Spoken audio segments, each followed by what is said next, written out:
Hey there, David here. On this video, I want to hopefully bring some peace of mind and some encouragement to you today.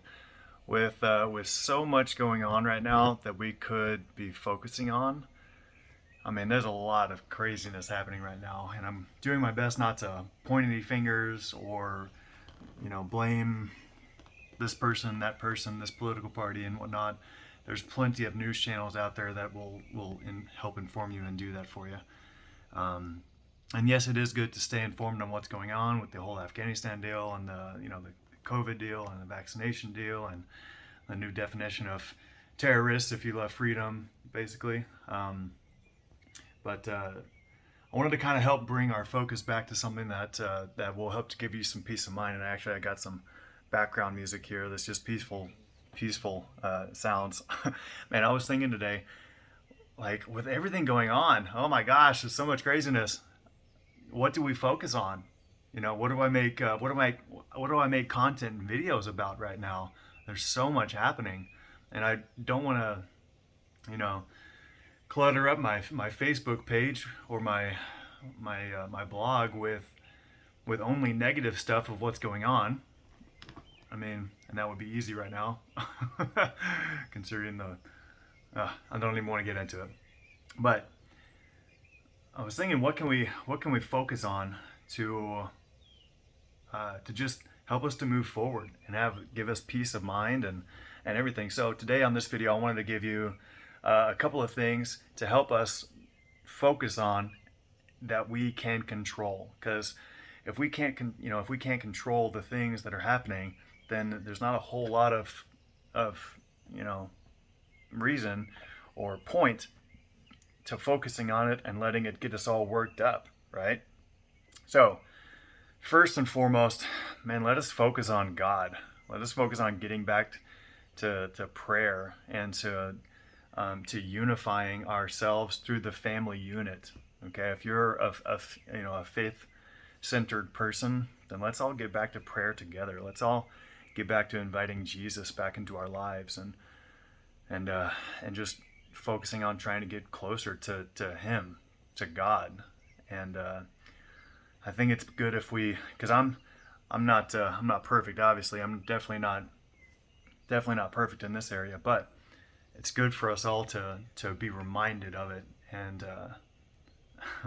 and I think it's very important, especially in this time and hour, to remember to come back to our faith, our center, right?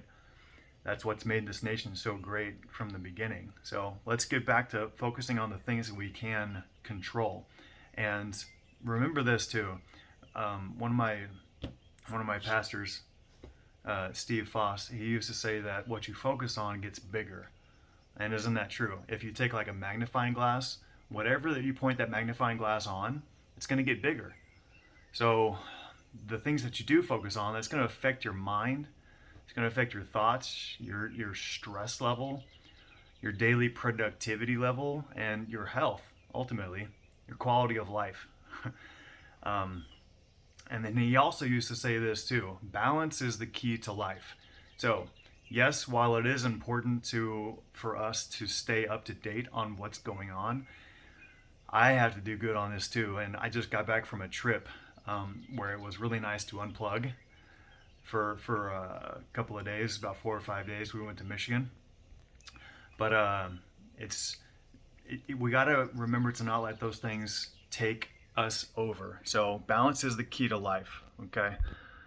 And whatever we focus on does get bigger, but balance is the key to life. And I do think it's important for us to step up locally in our local forms of government. Otherwise, you got to remember this too. For evil men to win, or for evil people for evil to win, the good person, good just simply has to do nothing. Okay, because evil is constantly trying to take over, and that's just the constant spiritual battle between heaven and hell. The devil's always trying to win, always trying to attack, to steal, kill, and destroy us. And so let's remember to come together and not fight among ourselves, to not let those outside forces or the TV or the propaganda messages out there to divide us, right? That's what we need. We need to just destroy our news, basically, to hold our news accountable, to hold our elite accountable, and to not let them divide us. Okay, there's some stuff going on, some agendas going on, and we can see the results of that in our even in our family lives. There's a lot of families these days that are just there's stressors, tension, because of all of the news and the propaganda and what's going on between this political party and that political party, and they're telling us to hate these certain people, and if those certain people are not vaccinated or taking their shot, then they're the ones causing the problem. Or if these people are questioning the vaccination or questioning the election, if they actually just want an audit to find out if the election was true or not, if the results are what they say that they are, then these people are the people to watch out for. Like, it's bad whenever our government is starting to tell us that the people that love freedom are the terrorists. That's whenever you really got a problem. Like, what in the world? So, and you would think that everybody, as far as the audit goes, you would think that everybody would want an audit. We should be able to audit any election to make sure that it is all good and all truthful. I mean, it benefits everybody, right? If the Democrats won legitimately, then it would only strengthen their position whenever the audit comes out, and if it's in their favor, right? Yeah. Otherwise, why are they trying so hard to fight against the audit? What do they have to hide, right? So just I'm trying not to get too much into the political and everything. So let's get back to what we can focus on. Let's get back to focusing on God, on prayer, on the family unit, staying united, not being divided, not letting them divide us among each other. Because that's the whole strategy of the enemy, is to divide and conquer. Now, whenever people say divide and conquer, sometimes people think that is the strategy that we like.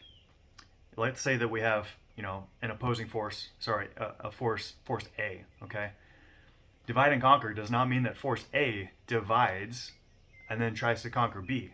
No, it means that force A is trying to divide force B, and that way they can conquer them. That's how it works. Okay? So just so you know, that's how divide and conquer works. But let's look at a few other things that we can control. Okay? If balance is the key to life, then yes, let's know about what's going on out there. Let's be informed. Let's get back to critical thinking, okay, and doing our own research.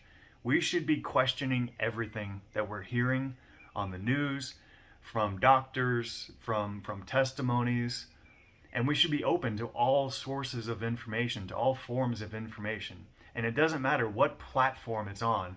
If you have an eyewitness testimony that stands before a judge and they are giving their testimony under oath, and then that testimony, that video, is broadcasted everywhere. Let's say it's broadcasted on YouTube, maybe it's broadcasted on CNN or Fox or TikTok or Rumble. The same testimony or the same news or the same facts or the same events. It doesn't matter what platform it's on. It's the information that's important. Okay? So, we should all be open to more sources of information. Okay? If you say that you're a science person, you're just listening to the science, then great. Listen to the science. Be open to getting that information from other sources, even though it may conflict with your predetermined beliefs. Okay? We have to recognize the power of indoctrination and the power of propaganda.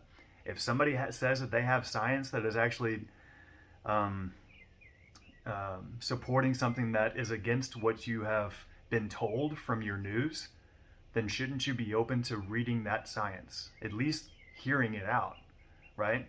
That way you can make a critical decision based off of more information and not less. Okay, so I think that's something that we need to get back to as well. It's a skill, a gift that we've lost and that few people have these days. All right. So critical thinking, doing your own research, very important. And I think as far as what do we focus on, again, balance is the key to life. Let's prepare for the worst, but let's build for the best. Okay, so what do I mean by that? There's a lot of stuff that's happening right now. You could, and so we have to wonder, where do we put our money, right? We have to be responsible adults, and we have to put our money towards things that could prepare us for the worst. Like in Texas, we just had like a week long freeze where it shut down so many things. Electricity, the roads were shut down, water pipes were busted. So me, myself personally, we actually went for, it was like 4 or 5 days where we had no power or water. So that means that the fridges were shut off. Okay, the fridge was shut off. That means the food could go bad. So do you have dry food, dried emergency food, in case if you can't, get power back onto the fridge? Do you have enough food to last you for a week or a month if you can't go to the grocery store, or if the grocery store is all emptied out? I'm not getting too deep into, and I'm not telling you to go and make being a what do they call it? Prepared. Gosh. There's a whole community out there of people that are just they prepare for anything and for everything, and that's like their life. That's their hobby, and they have like shipping containers full of of canned food and everything, and I think that could be fun if that's what you're into, but again, balance is the key to life. Let's do just enough to where you can feed and provide for your family for a month or two if you had to, okay? And then move on to something else. So divide up your time, divide up your attention, divide up your resources into things that you can prepare for the worst. But also, if you've got a business, or if you've got a goal or an aspiration, like, you still have to bring in income for your family, right? Now, as far as your job and your income, if you don't want to get a vaccine, like one of the mandatory experimental shots that they're requiring some people, some businesses, some companies are requiring their employees to do, then what's your plan B? Is that your only source of income? It's always a good idea to have multiple streams of income. So you need to be doing something else. You need to have a plan B. You need to be building for the best, okay? Have a contingency plan in place. Have a plan B, another couple of sources of income. And I don't know if you've watched my previous videos or not, but you can go to 5sidehustles.com to download a free PDF on the 5 time-tested and proven legitimate ways to make money from home without any experience needed, that you can actually do to start making money this week from home. So if you have no idea how to make extra money outside of your job, that's a good place to start. Again, that's 5sidehustles.com. Go download your free copy today. Enjoy it. Use it. That's the main goal. Actually use it. But yeah, prepare for the worst and build for the best. Okay. I hope that these tips have helped you. I'm building a network marketing company, a network marketing team. And so if you are looking for a way to make extra money from home online, apart from your regular job, then go to that website, 5sidehustles.com, download the free PDF, and then further on down in the pages, you'll see my special offer to where my team special offer to where we can actually help you to start building that extra income from home with a proven company that's lasted over 10 years long. They're on the NASDAQ, they're publicly traded, and we're also giving away a ton of free value just for signing up with me and my team. Actually, we'll go ahead and let you copy and paste over our auto recruiting funnel, and we'll show you how to build a profitable online business that will actually help you to regain your time back, because I don't want to continually focus on just one-to-one presentations, but I want to focus on things that are time leverageable. It's basically whenever you push record, you record a slice of time, and that piece of time can be replayed over and over and over again. Okay, and so that's what we teach our team. We actually give you over about $5,000 worth of free value, just to help you make a decision to get started with us, and we'll give all of that extra content over to you absolutely for free. And so I hope to see you over there on that page in the email thread, and I hope to help you get started. But anyways, hope that this video has helped you to kind of put some peace in your mind. Do like I did. If you need to help stay focused and stay grounded, go and just YouTube like peaceful nature sounds, and let some kind of peace of mind wash over you, and try and help yourself to get centered, and to not be so all over the place with the fear and the news and the this and that. Like, we can't control any of that. But get back to the things that you can control: your faith in God, prayer, the family unit. Okay, don't let them divide and conquer us. And then put a little bit of your time and resources into preparing for the worst and building for the best. So I hope to see you over at fivesidehustles.com. If you have any questions that you would like answered on my podcast, then you can leave me a comment in that on that page, and I will do my best to answer that on my next video or podcast. So God bless you. Hope to hear from you soon, and I'll see you in the next video. Bye for now.